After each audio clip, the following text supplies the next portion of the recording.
وہ حاکم مطلق نہیں ہے، وہ عامر نہیں ہے۔ آپ کو معلوم ہے کہ حضرت عمر پر ان کے کرتے کے اعتبار سے جو ہے وہ تنقید ہو گئی تھی۔ تنقید کرنے والا کون تھا؟ سلمان فارسی رضی اللہ تعالی عنہ، جن کے بارے میں حضور نے فرمایا سلمانو منا اہل البیت، یہ تو ہمارے اہل بیت میں سے ہے، اتنا قریب تھا۔ حضور حضرت عمر خطبہ دے رہے ہیں اور وہ کہتے ہیں کھڑے ہو کر لا سمع ولا طاعہ، نہ سنیں گے نہ اطاعت کریں گے، کلمہ بغاوت ہے۔ تو کوئی ناگواری کا احساس نہیں، مجمع عام میں بات ہو رہی ہے۔ کیوں کیا بات ہے؟ یہ جو کرتا آپ نے پہنا ہے یہ ان یمنی چادروں سے بنا ہے جو مال غنیمت میں آئی تھی، اور جتنی ٹکڑا جو ہے ہر مسلمان کو ملا اس سے کرتا نہیں بنتا، اور آپ ہے بھی طویل القامت، آپ کا کرتا کیسے بن گیا؟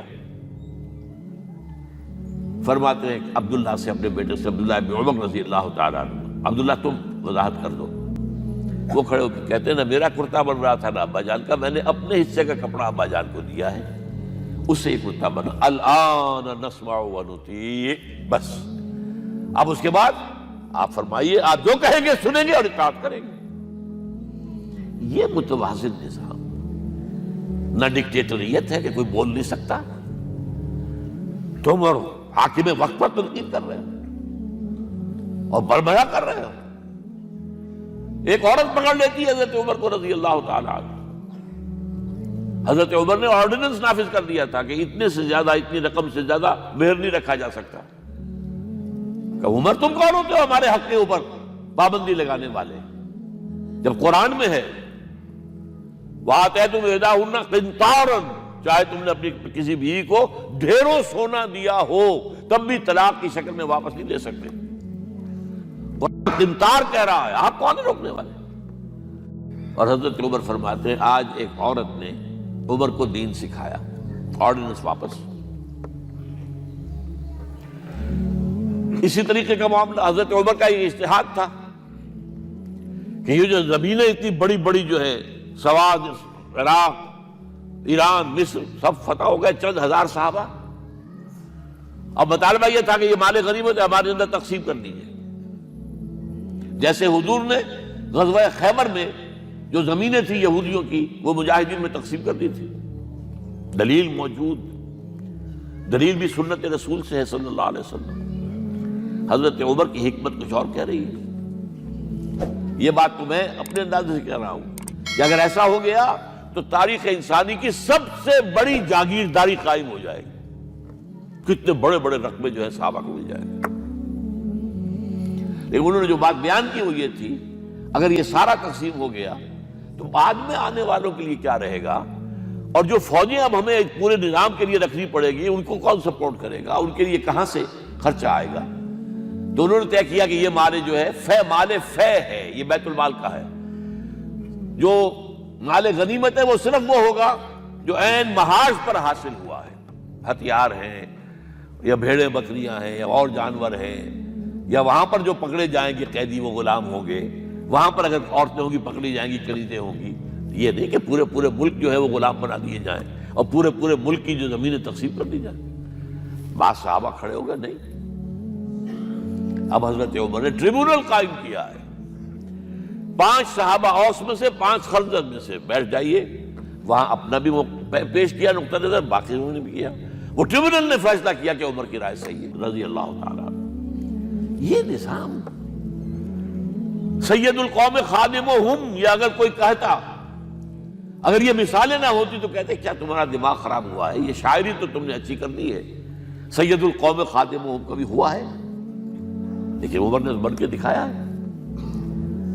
رات کے گشت پر ہے اور ایک عورت کے کراہنے کی آواز آئی ہے، معلوم ہوا کہ درد ذہن میں مبتلا ہے اور کوئی اس کے اٹینڈ کرنے والی کوئی خاتون نہیں ہے۔ گھر سے گئے ہیں، فرسٹ لیڈی اپنی اہلیہ کو لے کر آئے ہیں، انہوں نے اٹینڈ کیا ہے، اور اس کے بعد بچہ ہو گیا تو اندر سے ان کی اہلیہ کا امیر المومنین مبارک ہو بیٹا ہوا ہے۔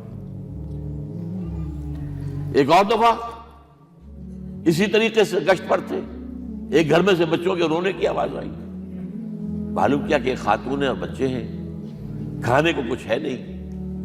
اس خاتون نے کہا میں نے یہ آگ کے اوپر جو ہے ہانڈی رکھی اس میں پانی ہے اور بچوں کو میں بہلا رہی ہوں کہ کچھ پک رہا ہے، ٹھہرو ذرا صبر کر لو۔ اسی طرح سو جائیں گے بھوکے. کانپ گئے حضرت عمر، گئے بیت المال سے اور بوری گندم کی لے کر اپنے کندھے پر اپنے غلام سے کہا میرے کندھے پر رکھا. اس نے کہا میں لے چلتا ہوں حضور. نہیں، قیامت کے دن تم میرا بوجھ نہیں اٹھا سکو گے. اور وہ اپنے کندھے پر لاد کر لائے ہیں اور وہاں کھانا تیار کروایا، بچوں کو کھلایا ہے. یہ نظام، یہ ہے رحمت للعالمینی کا مظہر. یہ جان لیجئے سیرت محمدی صلی اللہ علیہ وسلم کے جب آپ مطالعہ کرتے ہیں کہ وہ سارا انقلابی جدوجہد کا دور ہے، اس میں ابھی نظام کی جو خوبیاں ہیں وہ پورے طور پر سامنے نہیں آئی تھی.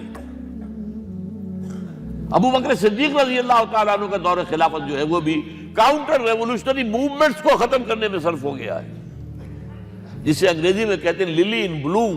نظام اسلام، اسلام کا نظام عدل اجتماعی جو ہے ایک کھلے ہوئے پھول کی طرح نظر آئے گا حضرت عمر رضی اللہ تعالیٰ عنہ کے دور خلافت میں. مساوات کا اندازہ آپ کر سکتے کوئی؟ خلیفہ وقت سفر کر رہا ہے بیت المقدس کا،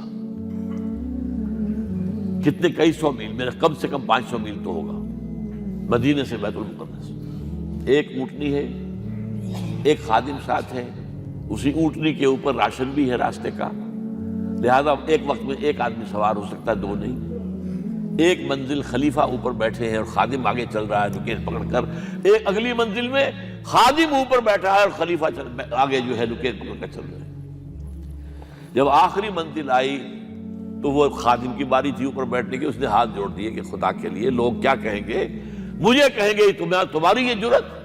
فرمایا نہیں، الدور دورک، نہیں، یہ تو حساب کا معاملہ ہے، میتھمیٹکس کا معاملہ ہے، یہ تمہاری باری ہے، بیٹھو. یہ بلندیاں، یہ عظمتیں، یہ عدل، یہ انصاف، اور پھر یہ کہ بوریا نشین، کوئی محل نہیں.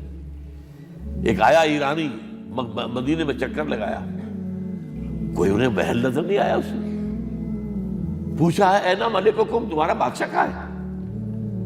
جواب دیا گیا لیس لنا ملک بل لنا امیر، ہمارا کوئی ملک نہیں ہے، بادشاہ نہیں ہے، ہمارا امیر ہے. کہاں ہے تمہارا امیر بھائی؟ وہ بیت المال کے کچھ اونٹ گم ہو گئے تھے، سب تلاش کر چکے، نہیں ملا، ہمارا خلیفہ خود گیا ہے.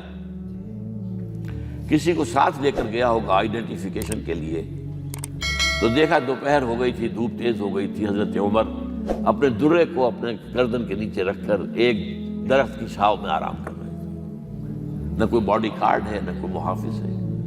انہیں وہی کھڑے ہو کر کہا ہے عمر، تم انصاف کرتے ہو تو تمہیں کوئی ڈر نہیں ہے، اور ہمارے بادشاہ خون پیتے ہیں لوگوں کا، وہ کانپتے رہتے ہیں.